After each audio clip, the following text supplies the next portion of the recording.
China has identified the cause of the mysterious new virus. Coronavirus. There are fears a rapidly spreading virus has reached Australia. This is a rapidly emerging situation where there is not a cause for alarm. The first US case has been detected. There's confirmation the coronavirus has reached Australia. China is urging its citizens not to travel abroad as it struggles to contain the virus. We will be standing up Christmas Island as a quarantine area. Foreign nationals coming from China are now banned from entering the country. I have today declared that the coronavirus presents a public health emergency in the United States. During the last days of the year 2019, World Health Organization received reports about cases of pneumonia of unknown cause in Wuhan City, China. By January 7 of the year 2020, it was then identified that the cause was a novel coronavirus, the virus that we now refer to as COVID-19. World Health Organization then declared the outbreak a public health emergency of international concern on January 30, 2020, and a pandemic by March 11. By that time, businesses were forced to stop operation and schools had to close. The economy also took a big blow due to the pandemic. After a long time, the world had come to a halt. Back then, we all underestimated the effects of the virus. We thought that the ordeal would only last for a few weeks. But as the weeks slowly turned into months and then into years, we all realized that COVID-19 was a much bigger issue than what we initially thought. Thousands and thousands of people easily got sick and was then put to rest because of the virus.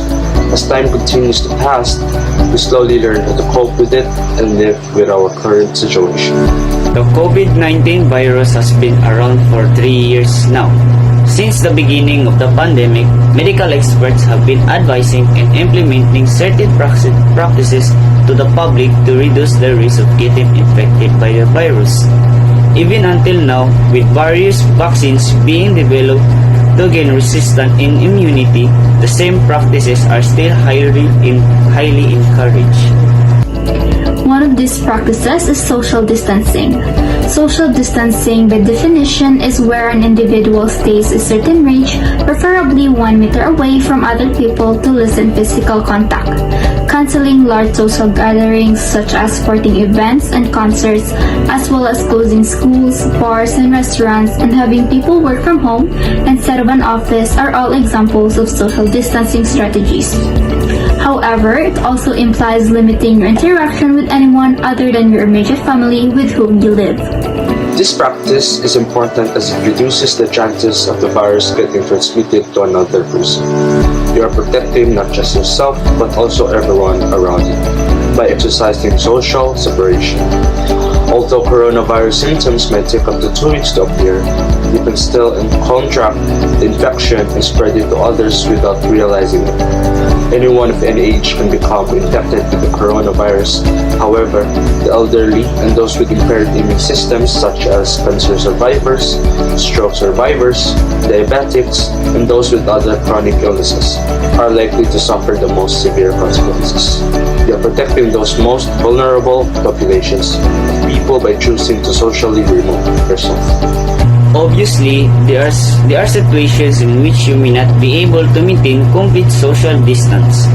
Many people, particularly healthcare employees and senior caretakers, must continue to execute their obligations. Individuals must still procure supplies for their families or visit a pharmacy to receive a prescription medication.